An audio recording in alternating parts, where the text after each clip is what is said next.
so, our next panel features the LGBTQ youth space. The LGBTQ youth space is a community drop-in center, and they might not have drop-in services. We could ask Joe about that in a little bit. But they're a community drop-in center and a resource provider and mental health program for lesbian, gay, bisexual, transgender, queer, and questioning and ally youth and young adults ages 13 to 25 who live in Santa Clara County. Their space and their resources are readily available throughout this presentation. We'll be sure to put those links in the chat. But everyone, be ready for this one. For this year's lived, in their own words, in their own voices live panel. Please welcome to the stage, Joseph, Socorro, Alex, and Isabella. Thank you so much for the introduction, Sarah. It's super great to be here. Happy Thursday, happy fall, everyone. Our panel, like Sarah just said, our panel today is going to highlight the voices of some really awesome young trans and gender non-conforming individuals today. But before we begin, here are a few guidelines to our panel. So first, again, my name is Joseph Galvan, any and all pronouns, and I'm the South County Outreach Coordinator for the LGBTQ youth space. And I will be facilitating the panel discussion along with the help of the Office of LGBTQ Affairs and my teammate Juju, who will be monitoring the chat box with us today. Each of our panelists will take turns responding to the questions we have prepared for them. We will take additional questions at the end from the chat box. If you're unsure how to ask a particular question, please feel free to send them anonymously. We'll be keeping an eye out for them, and hopefully we can answer as many as we can at the end after we answer the questions we already have prepared. And then just one other thing, we ask folks to please remember that our panelists here today are not monoliths for the trans and gender non-conforming community and can only speak to their own unique experience. So with that said, really excited to have our panelists introduce themselves. I know we didn't pick an order yet, so I'm gonna let y'all decide the hardest part. But if y'all can please go ahead and just share your name, your pronouns, your gender identity. And we decided we're going to start today on a lighter note. So if we can quickly just share maybe like one milestone so far along our TGNC journey. So who is going to start us off? I want to go. You want me to go? Great to see y'all. It's good to see you too. I'm fine with whatever, so. Go for it. You guys can start. Okay, you want to go first? You can. Okay, so hi, my name is Isabella. I use they, them pronouns. And I guess a milestone for me has been, so I'm a cosplayer. That's what I do in my free time. I dress up as anime and game characters. And I do both feminine and masculine cosplays. And it's been really nice when I do masculine cosplays to get recognized and not told like, you look like a girl. Everyone's just kind of like, yay, it's Bakugo. So that's nice. I'm Alex. I use they or he pronouns. I identify as trans masculine and under the non-binary umbrella. I'd say not necessarily a recent milestone, but a really important one has been actually being kind of plugged into the Youth Spaces network. It's been a really important support system for me. And like, I know at the end, we're gonna talk a little bit about supporting other folks in our community, but every time I meet anybody that's kind of like has a shared experience as me, I'm always like, the youth space, it's great, go there. Cause it's just, I cannot overstate how much the people in the communities there have helped me. So. Oh, that's such a good one. My name is Socorro. My pronouns are they, them. I identify as non-binary. I feel like also my lesbian identity and my gender identity, like they're really connected as well. And then my pronouns are they, them. A milestone, when I was like thinking about this question in advance, it's like the one that came to my heart, even though it's like hard as well is like the very first time my mom used my pronouns. And it's only happened like 2 times since then, at least in my presence. But like that first time I was like, oh my gosh, like that was really huge. So being perceived in the right way by my loved ones has been a long journey, but that was an important one. Awesome. Thank you all for sharing. I should note before we jump into our questions that thank you for going Socorro. Alex and Isabella have been in our program like since they were kiddos, like from age 13.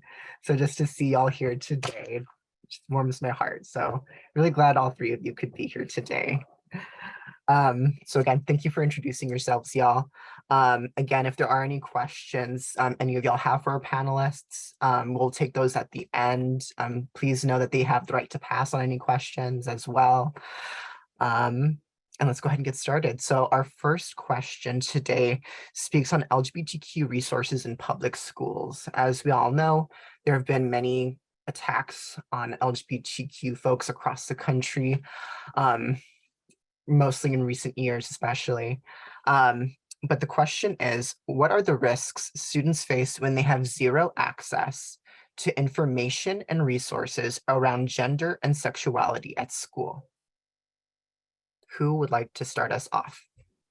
I can. Also to echo the much love and appreciation to Mia and to the office for bringing Mia as a keynote speaker, because I do see disability. I saw that conversation really tied to LGBTQ issues, because both disabled people and trans folks and those of us who live in the middle notice how much the system makes death. There's so much death making. So right when those resources, information, the key, I'm gonna say for me, it was like the English teachers, the history teachers, the art teachers who do really recognize us, like when those resources aren't there, there's more death. And as somebody who did deal with serious mental health issues in high school and like found so much lightness with other queers and educators who had the rainbow, even though sometimes it's like really cheesy to have the rainbow poster or like love is love posters in the classrooms, it was like the lowest symbol for access. So to go to the like the extreme side is like the risk is death. And I think school was the first place I felt comfortable coming out, even as questioning as I was younger. And I had support from friends and educators. So I'm gonna get that heavy one out of the way first.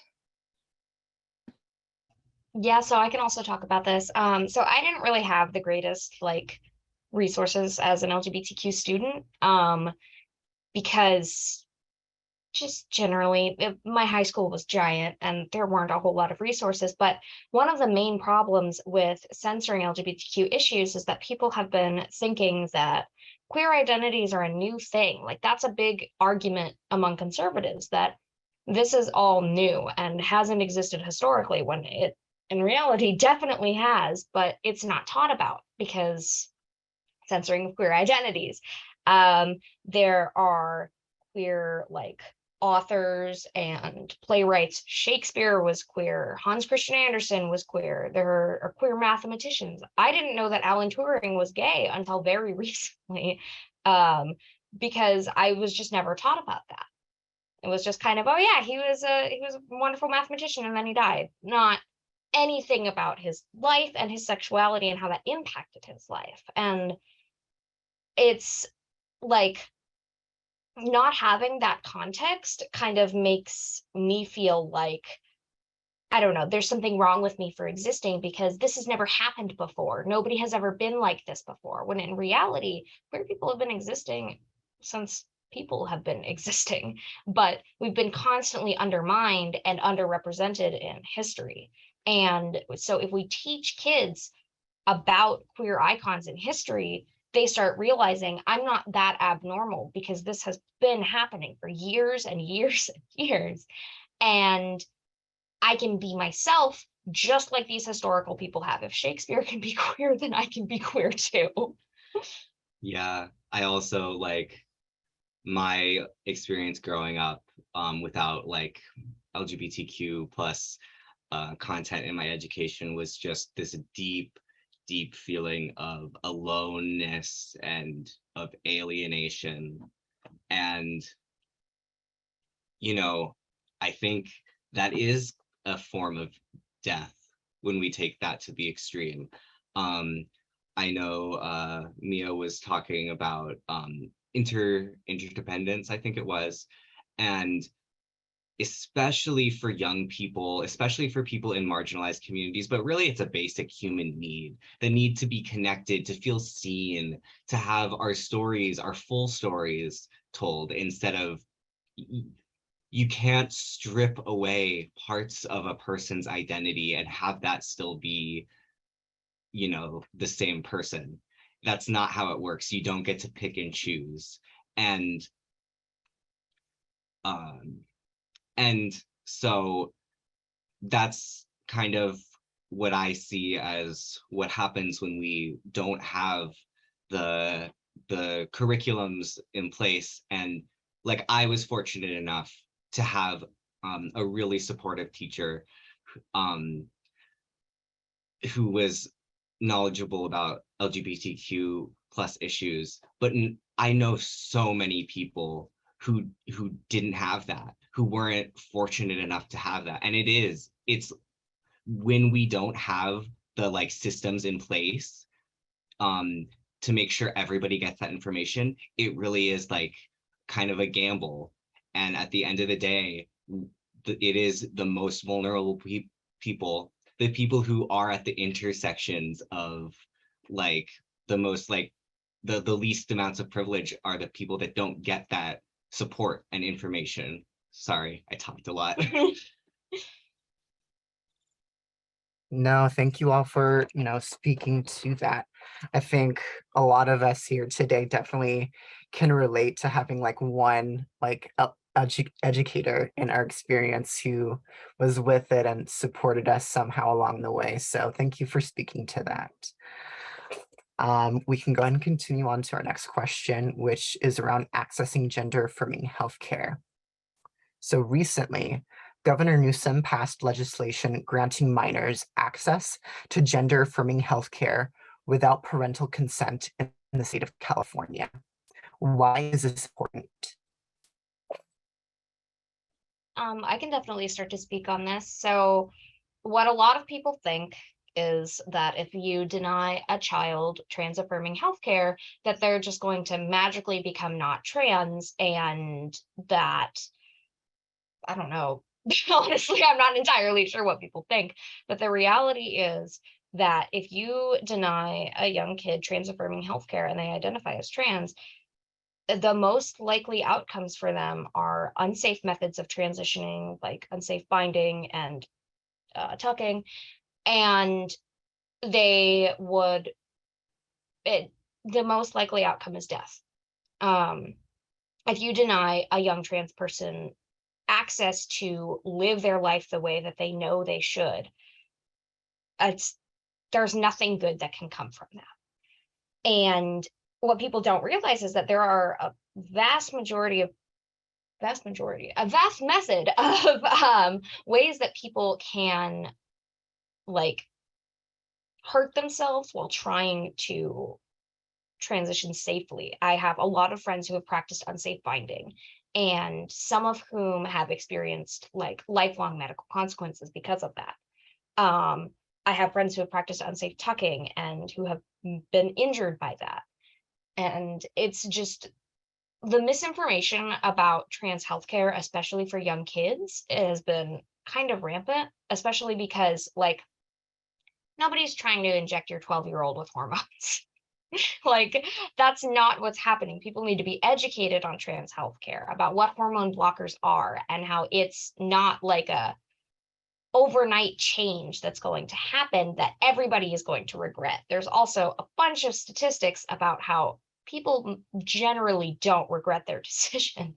And it's not like I want to transition just because I can. It's I want to transition because I need to. I need to be myself. I am in a body that I am not comfortable being in.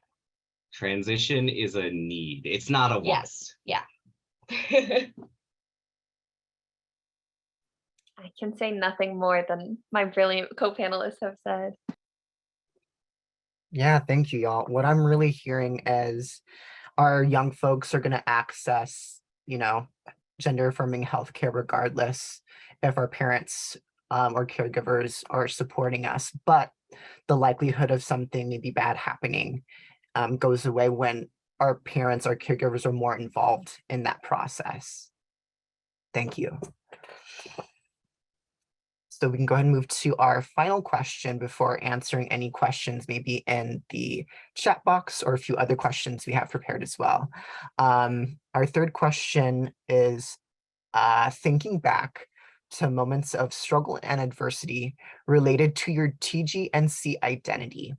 How were you able to overcome those obstacles? So really feel free to take your time with this question, y'all, and share as much as you'd like to. I feel like folks are really interested in what you'd have to say.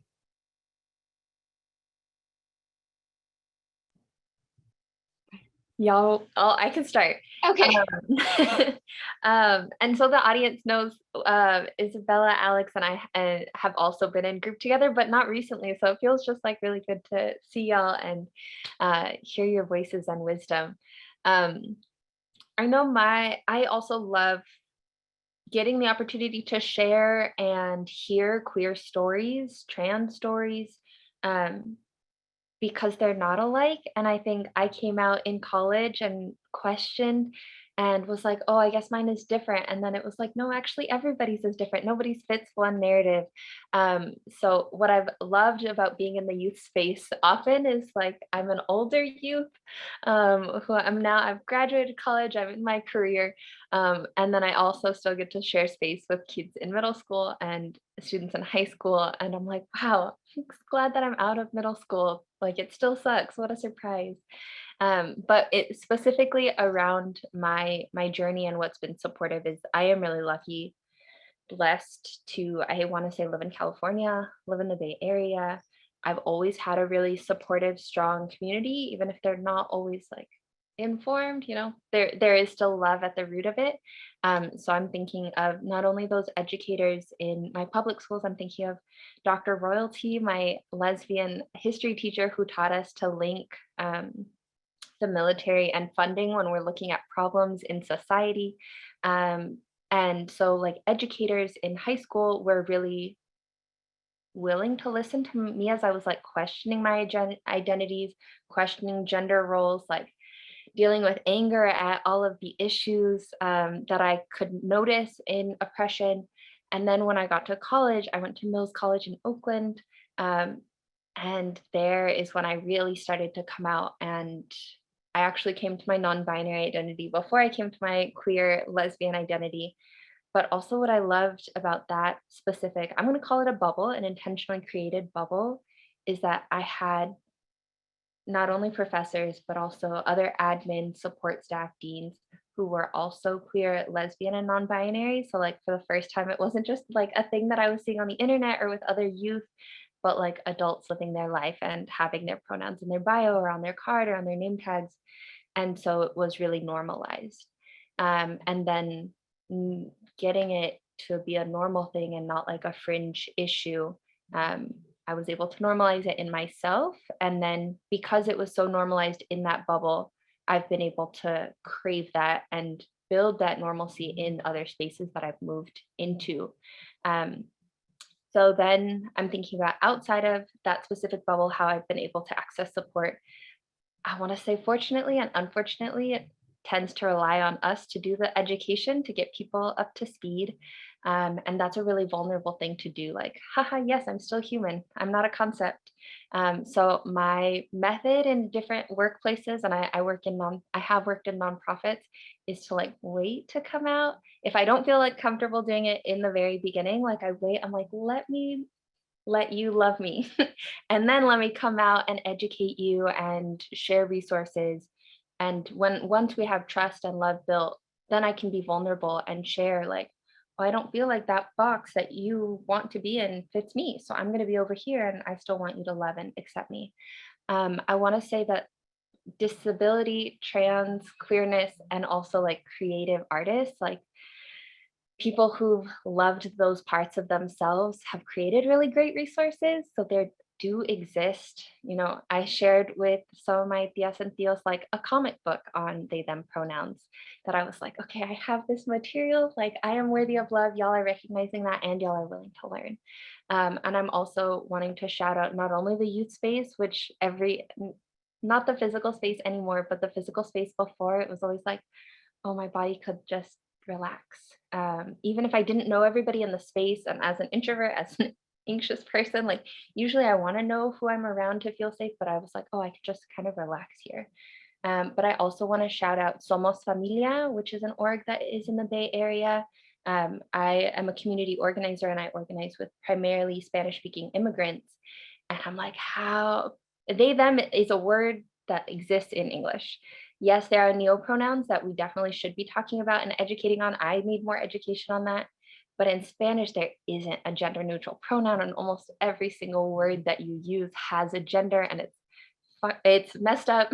And I think both because English and Spanish are colonized languages, there's need, again, the importance of creation. So even though beautiful trans and queer people in Latin America have created, like, okay, we're going to use ella, and that's why today I do have they and ella in my pronouns. And you can use an E instead of the X at the end. There's still been so much pushback. And so I want to say shout out to Somos Familia. Thank you, Molly, for being on it with the links. But then also, as I've been building roots in San Jose with my immigrant organizing community, some of the senoras got it right away. We started using the E and we explained why, and they started doing it. And then, there are the few that are really, really trying to like push back, and, they think they're doing something great with the space they take up. And then I don't actually have to go collect those people. I don't have to do that extra educational effort. The other senoras have been really loving and be like, this is, yeah, it's not the easiest thing the first time, but you put in effort because it's love and you adapt, and we create betterness. So thinking about also, shout out to Mia, but that interpersonal love has also been a really abundant resource that I've had access to. Yeah. I think that's as much as I'm going to share right now. I'm excited to hear from Isabella and Alex. Yeah, that was really wonderful to hear. Do you have anything to say? Yeah, I had a lot of I was just thinking the whole time that you were sharing about the concept of transformative justice. And then also, I think we have an inherent understanding of love when we look deep within ourselves. We understand how to care for each other, how to see each other.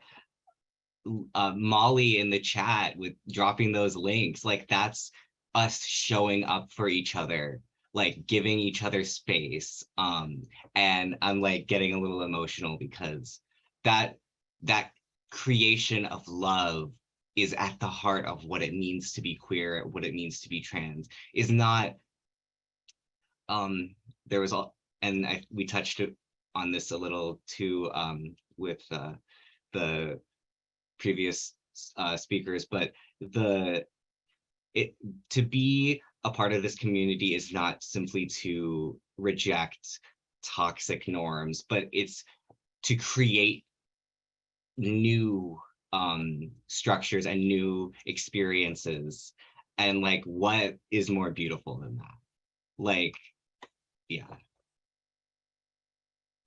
Yeah, I think for me, one of the things that's been like really helpful for me to have is that in like the past for me, my communities were not great. When I was in middle school, I did not have a good community, and we did have a GSA, but it was not a place that you wanted to go because the people in it, they were queer, but they were kind of terrible. And when I started coming to the youth space, that's when I started to realize that not everybody is terrible. There's a large community of good people. And sure, there are one or two people in there that are going to tell me, I just don't get you being non-binary. I don't know why you have to use they, them pronouns. And I just can be like, hey, back off. That's not for you to judge. And there are people that you're not going to get along with. There are people that are going to be obnoxious about your identity, and they can be queer people. Not everybody who's in the queer community is going to be accepting, but generally you will find a community of people who are accepting. I thought that it wasn't possible. I didn't know that I was non-binary for a long time because I thought that I was, but everybody around me was telling me, no, Isabella, you can't be non-binary. And it wasn't until I kind of got to the youth space and started talking to people, and I'm like, I think I'm non-binary. I think I want to use they, them pronouns. And the majority of the people there were like, yay, okay, that's great. Good job coming out. And I was like, oh, you're not going to like tell me, no, that's not for you, or you don't look non-binary. And they're like, no, we'll get you a cake. Like, this is something to be celebrated. It's not something to be critiqued. And you will find people who will celebrate it with you and not critique it. It's hard because there are going to be those people that are like rude and obnoxious about your identity. But like, I mean, even at the youth space, there were some people that I didn't get along with, but there were always those people that I did get along with. And if somebody was being obnoxious about the way that I identified, I could talk to somebody and they would be like, hey, we get that everybody's going to have their opinions, but your opinions about somebody else's identity should be kept to yourself because it's not your place. And I met some amazing people who helped me explore my identity and helped me like realize who I was better. I met Alex, and like I didn't consider myself to be a lovable person until I started meeting other people and realized that like these people can see me as a lovable person. I mean, Alex and I fell in love a while back, and I didn't think that that was possible given what I had been through. But like we've been together for almost 5 years now, and like it's a milestone for us. And having the youth space really helped us to, I think, helped both of us to see ourselves as lovable people and see more people who had similar experiences. Like I relate to people at the youth space, even though we may not identify the same way, we both understand what each other have been through. And so, yeah, it's been a really good thing to have community. And even though not everybody in that community is going to be understanding, having that community, lots of people, has been important, because if you have a community of like a couple people, there's always a chance that one of them is going to end up being kind of unfortunate and not supportive. And then it kind of ruins the sense of community. So it's nice to have people who are accepting. And even if there is somebody that doesn't fully get my identity, having a space where somebody can say, hey, back off, that's not your place to talk about that, is really important, because then I can still be like, I respect you as a person, just don't comment about me not being non-binary, because that's not your place. Like we can talk about something else. I want to be conscious of how much space I'm Yeah. taking up, but I also want to like, I think that does go back to like, we are kind of people that inherit it. It's not an accident, the kind of like communities and traditions we have. It's because of our queer and trans elders, because they paved the way for us to, and so now us here, even when we do run into people like that, we know we have people that have our backs. Yeah, I think that like the moderation at the youth space was really, really helpful, and the staff at the youth space making sure that we were safe, even among like, because it is a safe space, but also people are going to have different opinions about things. And people are going to have, sometimes those different opinions are like, I like chocolate ice cream. Well, I like vanilla ice cream. Alex likes milk chocolate and I like dark chocolate. And sometimes that's nice because I get to enjoy my dark chocolate by myself. But other times it creates arguments. Not really. But sometimes those different opinions are more like, well, I believe in non-binary identities and I don't. And that's when things start to get more complicated. But we had people at the youth space who would be like, hey, you're kind of infringing on other people's identities. You need to back off. And that helped me feel safe to be myself. And yeah, it's just been a really great time with the youth space. And I really hope that I can grow into that role that helped me so much as a youth.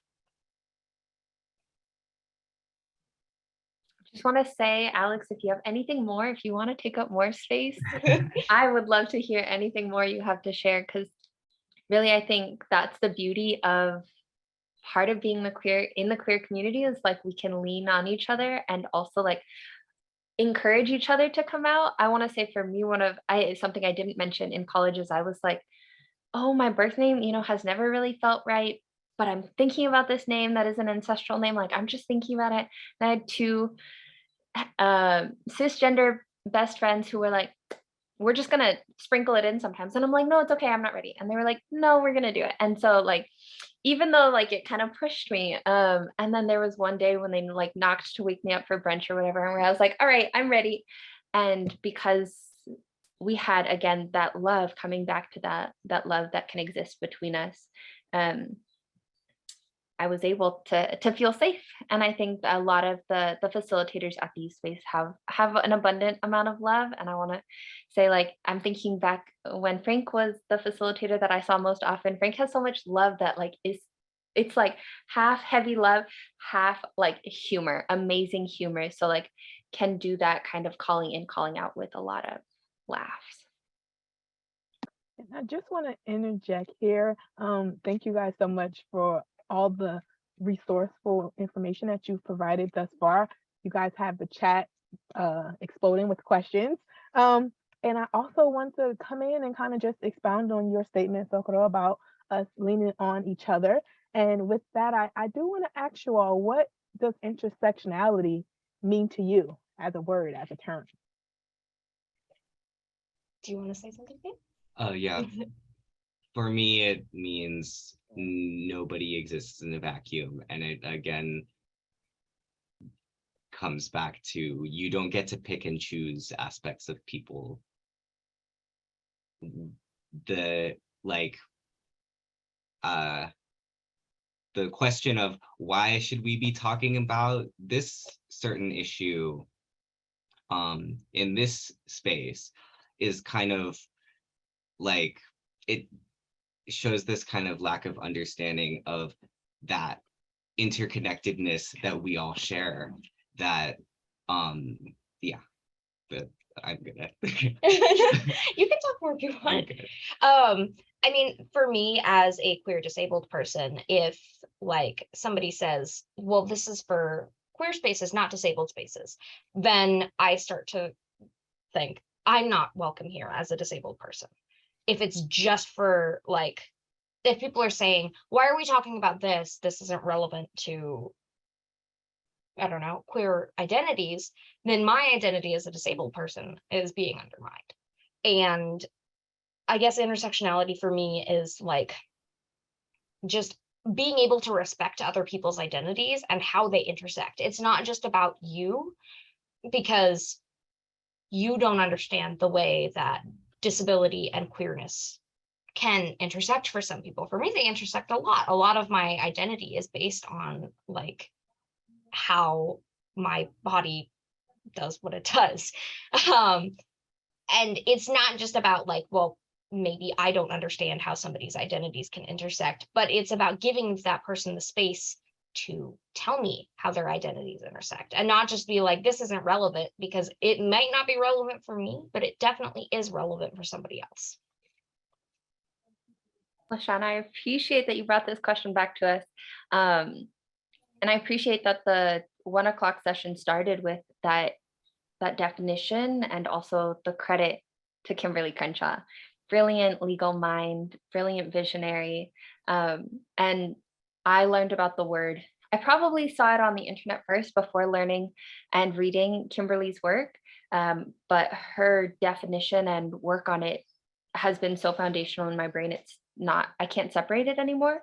And when she started writing about it, she was writing specifically on the intersectional failures, that Black women couldn't get specific legal support for discrimination because they were Black women, but because they weren't just women, other women were succeeding, and because they weren't just Black and other Black people were succeeding, they were left out.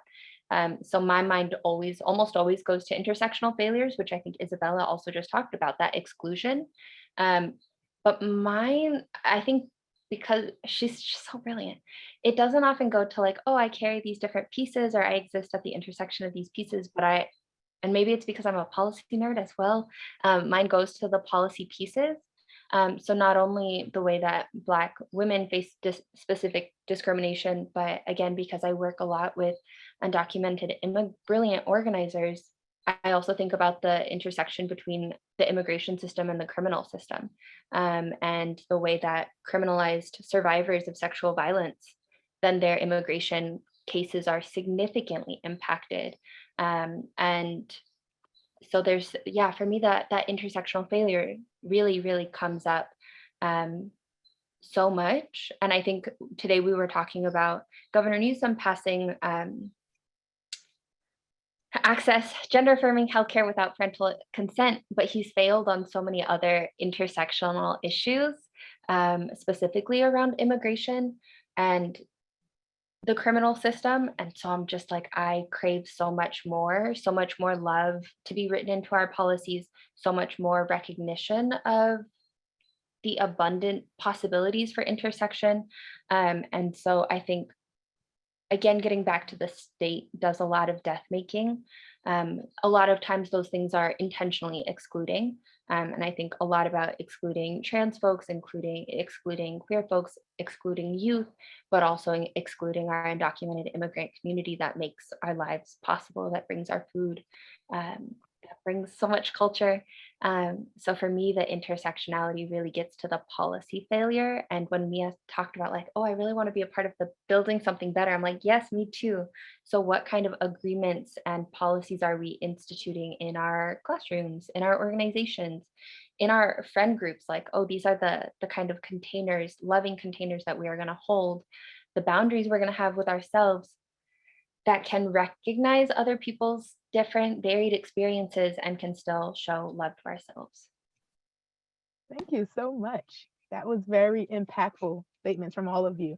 Speaking of intersectionality, I want to uplift a little bit the intersection between your gender identity and being a student. What were some of the resources on your campus as a TGNC student that kind of helped you through that process? I was not really out in school, probably through high school, so I feel like I don't necessarily have anything to add. I'm curious about Isabella and Alex. Do you have anything?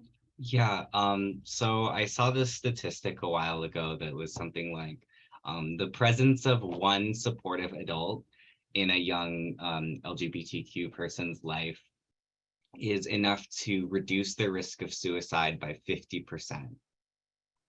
50. So say that again. I feel like that needs to be repeated. the presence of one supportive adult in a young LGBTQ person's life is enough to reduce the risk of suicide by 50%. That's literally life-saving. And I just want to take a moment to recognize everybody who's here right now, because today and every day, you get to be that one supportive adult. You get to be the person that saves somebody's life. Like, you have that power within you. And like, it was only because I had adults in my life that were in that power, that showed up for me in that way, that I am the person that I am today. But you have that power. So don't let people make you forget that. Yeah, I think that for me, I didn't have very many good resources in my school as a queer youth. Like in high school, I just didn't really interact with the GSA because I didn't really interact with anything in my high school. I didn't attend for very long because of my disability. But in middle school, like, we did have a GSA, but it wasn't safe to go to because some of the other students were not safe people to be around. And I think that one of the things that I would have liked to have seen is people taking the initiative to like make that a safe space for other people, to condemn those kinds of actions from those other students. And again, they were queer students. It wasn't necessarily that they were being like queerphobic. It was mostly just that they had a lot of issues and they weren't necessarily safe people to be around. I would have kind of appreciated somebody stepping up and being like, hey, you look like something is making you uncomfortable. Like, it seems like one of these other students might be causing problems. Would you feel comfortable talking to me about that so we can see if we could do something to help out? Like, if somebody is making other students uncomfortable in queer spaces, you got to uphold like that this is a safe space. You're not allowed to do these things to other people. I think that like, and I mean, ultimately, I think that in my middle school, we tried to get there, but it was hard because there were a lot of people and there were a lot of problems because just generally the people there they weren't doing very well mentally and needed a lot more help than they were being provided.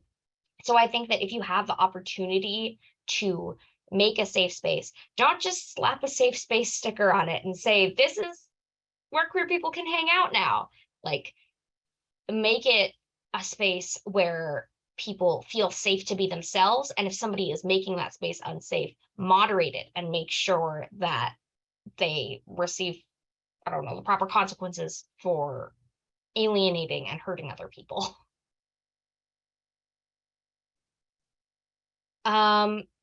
Is it okay if I answer this question real quick? I'm actually gonna start rolling out some questions from the Q&A. So I'll add this one onto there. And if anyone else has any other questions, feel free to drop it in the Q&A box, and we can get those out to the panelists. So in the Q&A, we do have a lot of educators who are online, just excited about hearing more from you all in regards to how they can contribute in the arena of education in the schools and, you know, do their part in creating safe spaces. So what would you like us adults to know about being a teenager who are attempting to figure out their identity? This is maybe a several part question. A lot of us who are the generation ahead of you want to support you all, but can struggle to keep up with the current terminology or identifications and don't want to offend anyone who needs our support. Also, how can we help other adults be more informed? I think that the main thing that I can say on this is don't be afraid to ask questions because sure, it can be uncomfortable, but like as an educator and an adult, it can be uncomfortable if you have to like ask somebody, I don't know, something like, what does this terminology mean? Because I'm hearing it a lot, but I don't understand what it means. And sometimes that can be uncomfortable because you don't really know what the answer is going to be. It could be like, oh yeah, this is just a slang term for, I don't know, food. Or sometimes you find out something and you're like, okay, that's a lot of information to process. But don't be afraid to ask those questions because, like, if you're not sure what certain terminology means for queer people or for teenagers, like, it's important to help educate yourself, no matter what the situation may be. Do you have anything to add? But maybe don't expect that that education is going to come from your impacted students. Like I said earlier, I've done a lot of education and it is something I also love to do, but it's also like that burden should not always fall on your friendly queer student that you do have a relationship with. So maybe consult Google, maybe consult other queer staff, maybe consult the LGBTQ office at the county level for educational resource. And then if needed, if you do have that relationship where you feel like you can be vulnerable and curious with a student, great, love that. Yes, value the education that the youth can actually give, but just that burden can be heavy. Great, thank you. And thank you, Sarah. This says Yeah. our office can commit to that. We definitely can. In kind of the ideology of how educators can, you know, help and be supportive, is there anything that teachers specifically, the ones who are in the classrooms with you all for these 8-hour days, anything teachers can do specifically to better support and affirm their LGBTQ plus students in their classroom? If you are yourself queer, be out. I think I'm just so grateful. I mean, and I was again lucky. I was in elementary school. I had my principal was a lesbian. One of my favorite history teachers was a lesbian, and I think being out, like set the standard, like you're not going to bully other queer kids in my classroom in this space. And that's not, something that everybody can do. But I think also I've had educators who are clear about their loved queer family members. So just making it like setting the stage that this is a safe space, like Isabella was talking about, and homophobia is not going to be tolerated. And sometimes it can be best to do that kind of moderation in the moment. And other times, like if it's really this one kid, and I'm thinking about the kids in my high school who needed to be pulled aside and offered additional support or other resources, and to be really strong about that container that educators want to maintain so that queer people can be present in the learning and not just present to the fear that can often overtake our bodies. Listen, the one supportive adult doesn't need to be an expert or perfect. The adults who helped me were not perfect, but they listened. They knew, okay, I don't know everything, but I'm willing to listen to you. What is going on with you? What is your story? That meant so much more to my high school self than some walking encyclopedia. Do you have anything to add, Isabella? No? I thought you were unmuting yourself. Oh, no. Okay, sure. No, I don't really have anything to add. Okay, so we're going to go on to the next question that we have here. I work with a school district and we want to have a name gender marker change form as an option for students for school records. We want to make this available at all grade levels, especially for students whose parents are not aware or not supportive or both. But who want to go forward with a name or gender marker change at the school? What are some suggestions you have for how we can make this successful, safe, and supportive for the students? I have an organizing answer, and it comes back to something Alex mentioned earlier, which is love. But everything in organizing comes back to the smallest scale, as in relationships. So it does depend on teachers acting out of love, doing the things we've just talked about, and knowing which students are potentially needing that, not only implementing like safe pronoun discussions in classes and monitoring that space, but then also I'm always dreaming about organizing charts. So knowing which teachers have really strong relationships, and then offering specifically not only announcements every once in a while, but also intentionally like, oh, you're noticing this student is talking about questioning their gender identity, like making sure there is at least one teacher that they have a strong relationship, at least one admin, that comes back to that, at least one adult who not only can offer it and say, hey, our school district has this thing, but I'll go through it with you. I'll go get the form from the office with you. I'll sit with you if you want to help filling it out. If we need some extra time on that. I think so often about organizing in terms of like, we shouldn't have to do anything alone, that interdependence, and having not only one supportive adult or additional friends go through it together. So my answer is to have strong relationships rooted in love, and then make intentional space for not only the announcements, but the targeted offers. I totally agree. And like, especially the example you gave about having the teacher walk with the student to the office to get forms, like that kind of thing. For me, I struggle with like executive dysfunction, but just having the person there that's like to do it with you is so, yes. Yeah, so I actually have a kind of a story. When I was in middle school, first day of school, there was one of my teachers said, okay, so everybody tell me what your preferred name is and I will write that down. And we were going down the list and this kid says, oh, my name's not Garrett. I prefer to go by God. And he got really mad and then said, okay, nobody gets to go by their preferred names then. And the like 3 trans people in the class were like, hey, that's really not cool. Like, I didn't go by my birth name at the time. And I was like, I don't want to be called that. Please call me by my preferred name. And he was like, I'm not going to call you by your preferred name if it's something like God.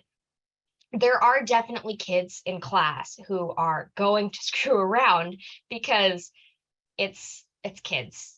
For me, it was middle school. It was 8th grade. Like people are going to do that. But like you shouldn't like let one person that is screwing around like ruin that experience for so many kids. I think that like when somebody jokes about being an attack helicopter and using attack helicopter pronouns, the things that I like to do are like when somebody tells me their pronouns are normal, I will use those pronouns for them until they tell me, no, it was just a joke, stop. Because if you're going to make fun of pronouns, I'm going to use those pronouns for you.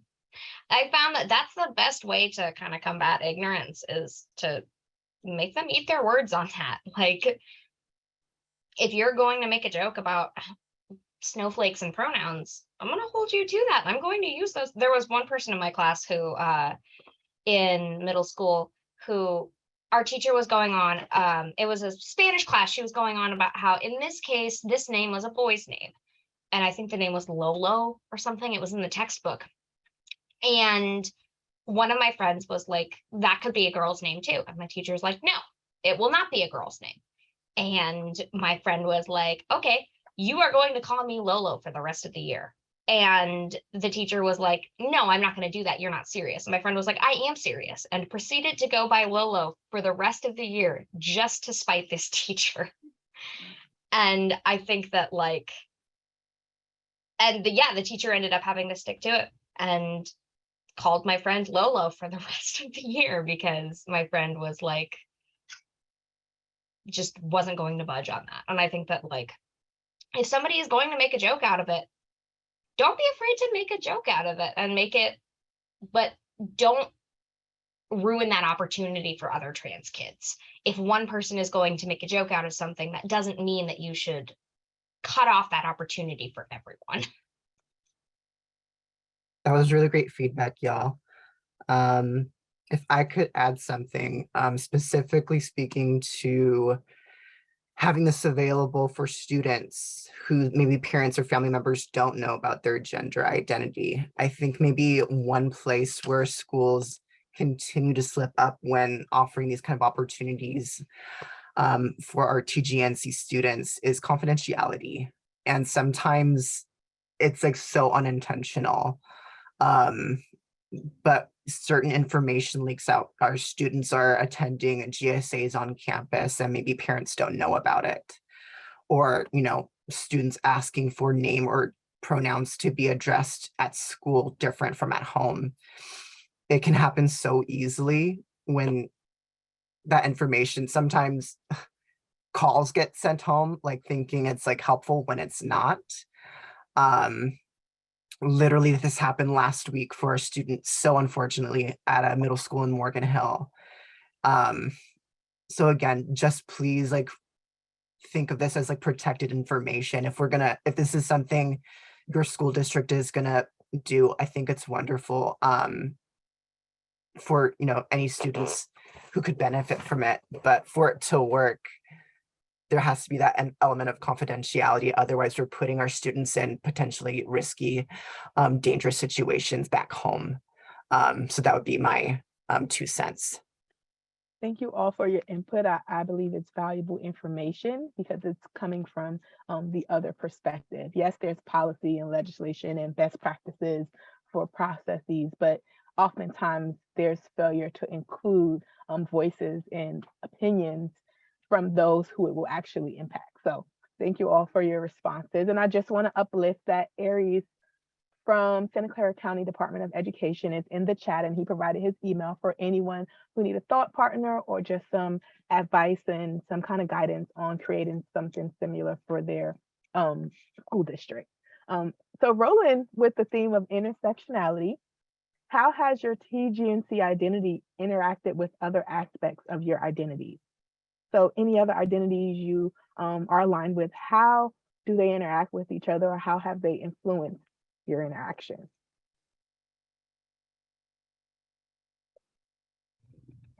You need a minute? Well, I can talk about a little bit about one of my identities. So I identify as a sexual assault survivor. And that has actually influenced my sexuality quite a bit. And I identify on the asexual spectrum, mostly because of trauma. I identify as demisexual, where I am unable to establish a sexual relationship with someone unless I have a strong emotional connection to them. And I think that that definitely intersects with my identity as a survivor, because it is largely a trauma response. And that one can be kind of hard to manage, because not all people who are on the asexual spectrum are trauma survivors, and nobody needs to justify their reason for being asexual. But for me personally, my demisexuality is very connected to the trauma that I experienced. And it can be kind of difficult the way that those intersect. But I think that kind of exploring my identity as a demisexual has allowed me to kind of come to terms with some of the things that have happened and reconcile what happened to me as a sexual assault survivor. Anyone else have anything to add or to speak to? This question is a little bit difficult because I'm like, of course it interacts or intersects because it's, all in me, and I'm a one person kind of. But I'm thinking specifically, I really appreciate still so much love for Mia Mingus, that Mia exists and was able to speak with us today. But I identify also as chronically ill, which I would say is on the disabled spectrum. But I'm thinking about like all of my interactions with my care team, and that's such a, that's what Kaiser labels it. Yeah. But I don't necessarily feel care in most of those relationships. But like as I've tried to get answers to different like health concerns, that identity is also present when they're calling my name, even though I've told them, and even though it's supposedly corrected in their system. So sometimes it's heavy, often especially getting health access, not only the name thing, but then what they talk to you about, how they talk about, even I know Mia also mentioned reproductive justice. Yeah, and that intersects, right? Absolutely, with our trans identities. So I don't know. I don't have very formulated thoughts, but it's definitely connected. Yeah, of course. It definitely is connected. And they're also on the other spectrum, on the other side of that, there are people that actually can compartmentalize. So I can be just and identify with this one identity in this space, and then I can identify with my next and pick it up when I get to a different space. So just hearing about how intersectionality exists for you, for all of you, has been very impactful. I'm going to speak to that and say, I think you provided a lot of good information for those that are out in the audience. I do want to uplift the question from the chat box about the GSA. Is there any transphobia that exists in the GSA space? Is it common in your experience? And is there something the school as a whole needs to be aware of? So for me, my GSA did have several people who had very strong feelings about trans identities. I had a couple people that pretty strongly identified as TERFs, and some people that were trans medicalists who believe that you need to medically transition in order to be a valid trans person. And that kind of exclusionary thinking can be very, very harmful, especially when it's inside queer spaces that are supposed to be safe. And while these people were kind of discouraged from their transphobic thoughts and actions, they weren't being told like why what they were doing was wrong, and like they weren't being told to respect other people's identities. It was kind of just a hey, knock it off. And it definitely does exist inside like queer spaces, because again, people, like, not everybody is of the same ideology. I have ran into queer people who believe that non-binary people do not exist, and it's really, really difficult because especially in spaces that are there for queer people, you shouldn't be having to deal with that, and yet you kind of are. I don't know how common that has been for other people, but for me, I really would have appreciated a teacher stepping in and like going over the ground rules. We will not undermine people's identities. We will not allow transphobia to run rampant in our GSA. Like, it can be hard to monitor because I think that in my experience, the person who was running our GSA wanted to keep things as confidential as possible and kind of like stepped out of the conversation so that we would have our own space. But you kind of do need to moderate when things are getting like difficult or problematic. Do you have anything to add? Um, the absence of including trans people and respecting trans people can pretty often lead to transphobia if you don't have the explicit inclusion that is by default excluding trans people. Anyone else have anything to add? Okay. So we are almost coming up on time, maybe in about 13 minutes or so, and we do have kind of a think big dream question, and I really want to encourage you all to really just tell us your dream when with this question. I would love to hear, if panelists were to dream, what solutions would they want to see in our society? I love this question and I think about it all the time. So I don't mind going first.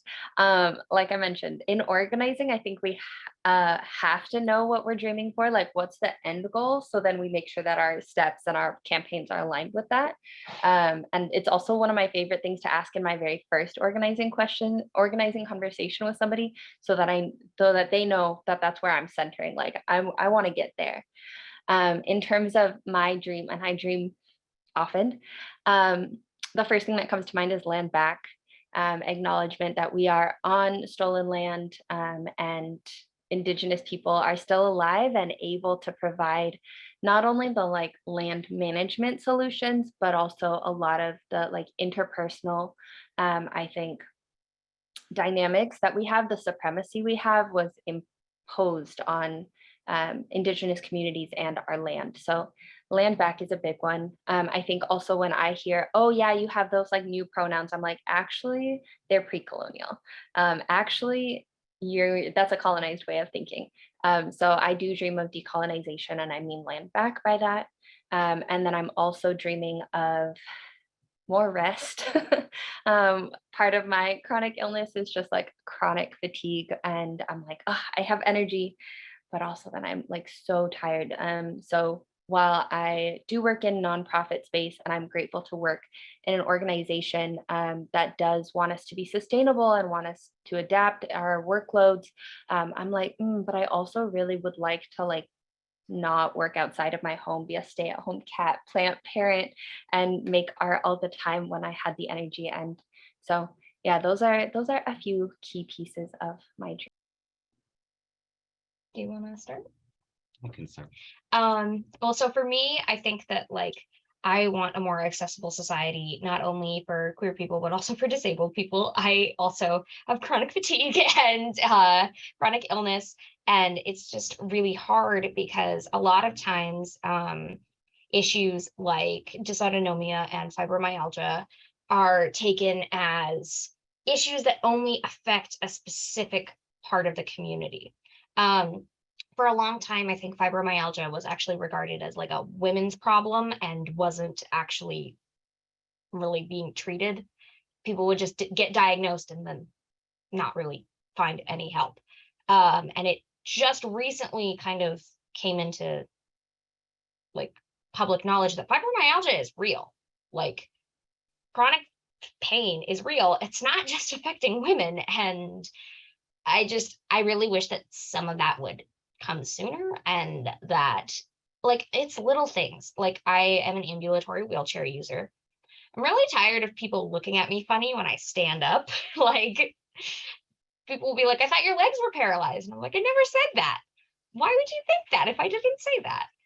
And there's like bumps in the like crosswalk that make me go flying from my wheelchair are very, very annoying. And it's just little things that make our society inaccessible to not only disabled people, but queer people. I mean, things like gender binary bathrooms. Why are we still doing that?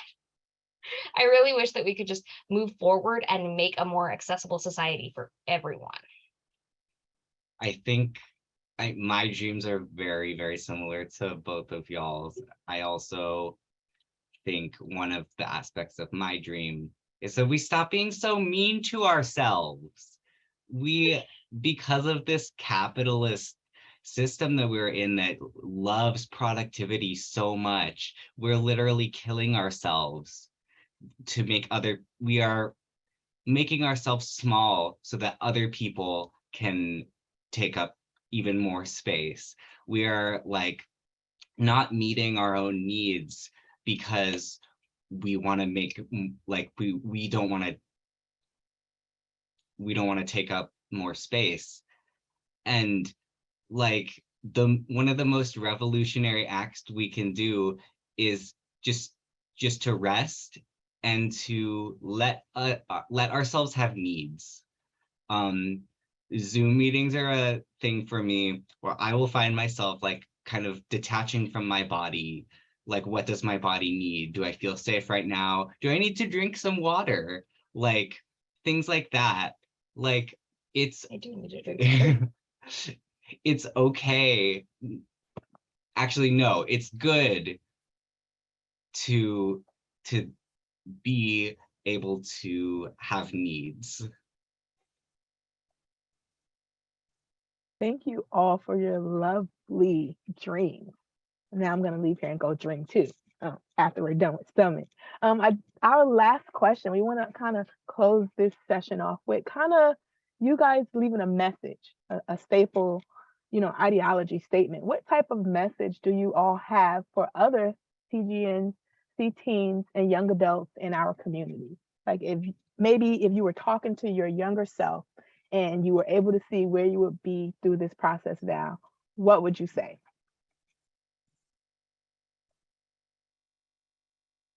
I think for me, no matter what other people do to you, no matter what you like are hearing from other people, you are lovable and things will change. I have had a kind of rough time in my middle school, and I didn't believe that things could ever change. I didn't believe I could express my gender in a safe way. I didn't believe that I was worthy of having real relationships and real friends. And now 7 years later, I'm like finally able to kind of come into myself and realize that like with time I found the people who mattered to me, and I was able to express myself the way that I knew was right for me. It just takes time, and it takes finding yourself, and it takes finding the right place for you to be in. Yeah, I was also thinking along the lines of it gets better. Life is worth living. Like also thinking about mental health struggles, like, wow, I'm glad that I'm still alive today because of the love that I know through community, because of the also relationships that I've been able to rebuild with the earth and the land and plant life and my cats. Like life is worth living, and your life is worth living. Thinking also about, again, Alex's brilliance about love, that love that we call and we want from like outside. For me, it's been such a process to be like, oh, I can give that to myself. Not only like, oh, I can take myself on dates and validate my needs. I can claim my needs in other personal relationships. I can reflect on boundaries and then be able to negotiate from there. So I would also say another message would be if you have the both like ability, the executive function or support to find a trans gender nonconforming therapist. Mine has saved my life multiple times over and made my life so much better. So I also want to shout out my brilliant therapist for being a lifesaver in my path. And then also like come get involved with community, come find the youth space if you're in our space, and you know, it's going to be hard. I think, especially in middle school, high school, like rejection is so common. But also, if you're able to build friendships, build community, whether that's with other peers or your teachers, those relationships, putting yourself out there vulnerably and being yourself is such a beautiful, worthwhile. Over the long run, it gets better. Just very similar things, that there are people out there who will love you, who will understand you. You have a future and you have a place in this world, even if that means you have to carve it out yourself.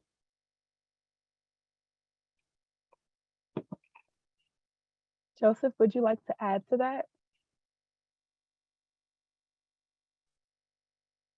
I think they said it all, Lashana.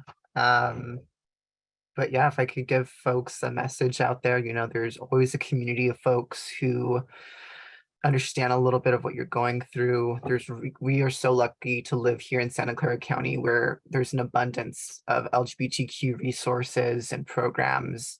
So if you just do a little searching, you know, I'm pretty confident that there's something for each and every one of us here attending this LGBTQ summit. And if any of us know or are working with LGBTQ youth, specifically TGNC, teens and young adults, like, please, like, be that adult in their life that's, you know, looking out for them and looking for outlets and resources for them, opportunities to connect with kiddos just like them. Like, that is like one great way you can support these amazing, beautiful young people, part of the TGNC community. But yeah, I think that's all I can add, Lashana. Thank you so much. No problem. Thank you all so much. It takes a lot of courage to come into a space so public and share and be vulnerable and be open and contribute to conversations that society technically considers to be hard. You all have just demonstrated that it's not really that hard. You just have to have the will and desire to do it and to want to make a difference. So I applaud you all. I was not having these type of conversations at your age. So I applaud you. I admire you all for your tenacity, your strength, just navigating not only your personal things that you're battling, but also navigating life, knowing that you've already started at a disadvantage. And you know, hearing you all speak about how adults can be supportive and helpful, it just brings me back to a statement for myself being an individual who kind of have intersecting identities, that I always strive to be the adult or be the me for other children that I didn't have in my life. So that you all just shared things that speaks to that greatly. We're going to move over since we're done, and thank you all so much again. I'm gonna send it over to my colleague Crystal. She's gonna have you guys kind of participate in the reflection exercise. No pressure, no pressure at all. So Crystal, I'm gonna shoot it over to you. Wow. Both of those panels today were just so impactful. I was almost tearing up at the end of the trans youth panel, just thinking about like how a lot of this conversation has both related to me and then just reflecting on like the words, the wisdom, and like how much meaning that these people, these individuals that came today to speak to us brought to our conversation. So thank you, Youth Space, and also thank you, Mia Mingus, for being with us today. We definitely appreciate you. And on that note, if I could get the next slide. So for all of you out in the audience, in one or two words, what resonated with you the most with the LGBTQ summit today? Remember, this is only part one. We are going to be having part two coming up in November. More on that in a bit. But when it comes to intersectionality, when it comes to what we've heard here today, what really resonated with you? So let's see. Wow, I'm seeing relationships. Relationships. Yes, that is definitely a big part. And interdependence and adult support. Yes, thank you, Steve. Let's see. Justice, justice. Absolutely. We heard a lot about justice today. Transformative justice. Yes, yes. It is only through our relationships with each other that we are able to build something better than what we have right now and what has come before us. Let's see here. Yes, connection, and not being barraged with the media. Self-love, absolutely, and liberation. Thank you, Jordan. Lynn has said, show up for each other.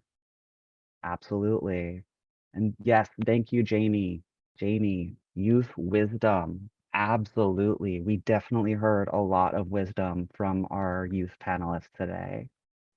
Celine, self-advocacy, connection, love. Yes, thank you. And Ms. Reen, absolutely thank you for expressing appreciation for our panelists. Yes, Daniel, all struggles are our struggles. That is, I think, like one of the crux of intersectionality is that like we bring ourselves to we bring all of ourselves to with us wherever we go. Katie, ending all systems of oppression. Thank you. Yes. So let's see, anything else? Oh, it seems to have slowed down a bit. So why don't we go ahead and move into our next component? So we want to know how we did. It's important that we get feedback on what was presented today and that we know how we can do better next time. So everybody, please take the survey. That is thank you for dropping that in the chat, Sarah. And I'm going to pass it back to you, Sarah. Yeah, thank you so much, Crystal and folks. Very important to take that survey. Wow, but like my word was just like abundance. Like my heart's really full right now. And just thinking about some of the words by you, like, oh my God, like I don't know if you folks know this, but I've known Alex for quite a long time in terms of like being together in activist spaces. Like, oh my God, just to see Alex talk is always a blessing. And just to be able to work with LGBTQ youth space. Mia Mingus, my Lord. Like this is the one for folks that don't know, Mia Mingus by the LGBTQ Summit Steering Committee was one of our dream speakers, and we were able to get him. And it's just so powerful to learn about transformative justice, disability justice, disability rights, and everything that is included. I, for one, took I took a lot of notes when I was on today, just to make sure I don't miss anything. But that's why I remembered. Oh yeah, we're going to be posting this on YouTube later within the next 2 weeks. So don't fret if you missed out on anything. This video would be available on YouTube. And yes, Michelle, Mia is a dream speaker. Absolutely, Michelle. Shout out to you. Just for dropping in all the links. We greatly appreciate your honorary Office of LGBTQ behind the scenes, what do you call it, link provider. Greatly appreciate that, folks. And just to let you folks know, in terms of what it takes to put this summit together, the summit cannot exist without our amazing LGBTQ Summit Steering Committee. So we want to make sure that we uplift all the folks that have participated in the planning sessions, gave some recommendations. It was making sure that the stuff that we have at this year's summit not only addresses intersectionality, but is also topical And guess what? We're not done because there is going to be a part 2. But shout out to Jack Roach, Luis Castillo, Nizarine, Adrian, Brian, Alicia, Omar, David Dominguez, Nick Burchard, Kelly, Don, Omar, Stephen Sun, Roxai, Emmett, Frank, and Patricia. These are the amazing folks that help put Summit together. We met once a month and they helped advise on the content. They helped advise on the questions, and they were just there in terms of the planning efforts. They actually, a lot of them been here for the past couple summits. So I know that Lashana dropped the YouTube link in the chat in terms of where you'll probably find the summit materials. Give us about a couple of weeks and we'll make sure to put this summit material in YouTube. I also want to shout out the amazing support that we got today. So Carolina, Natalie, and Monica, thank you so much for providing the language access support that we needed. That's from the language access unit, y'all. They sit like just a little bit that way right over there. And shout out also to Ricardo and Javier. Y'all have an amazing team. You probably have the best picture out of all our teams here at the Division of Equity and Social Justice.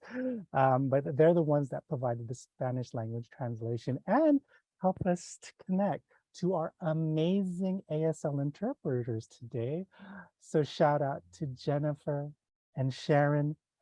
Thank you so much for being able to share your ASL interpretation skills with us to be able to uplift the content and allowing us to be able to reach more communities for this year's summit.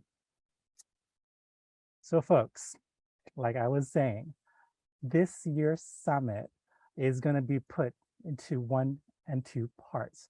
So we just did part 1. We did it. We had a session with Mia Mingus, and we also had a session with the LGBTQ youth space. Shout out to y'all. Y'all, youth space, you rock my world. But we do have a part 2 of this summit. Part 2 is going to be the same time at 1 p.m. However, it is going to be on November 3rd, 2022. So around a little less than a month. We hope to see you there at that summit. We're going to bring up intersectional issues involving LGBTQ equity and the intersection of abortion rights, abortion access, and its implication at LGBTQ rights and equity, as well as a panel on language access and the challenges and barriers that folks from monolingual communities, as well as different varying ethnicities, races, are going to be bringing to the stage. So you don't want to miss it. This year has been on intersectionality, and we can't wait to show you what we have in store on November 3rd at 1 p.m. On behalf of the Office of LGBTQ Affairs, thank you all for attending this year's summit. We're going to go ahead and stick around. Yes, DJ. Now, like, you know, when it comes to DJ, that's disc jockey, but now I'm thinking disability justice. You know, when I think TJ, I no longer think Trader Joe's. I think transformative justice. Thank you all for attending this year's summit, and we'll see you on November 3rd. Take care and have a great evening. Yeah.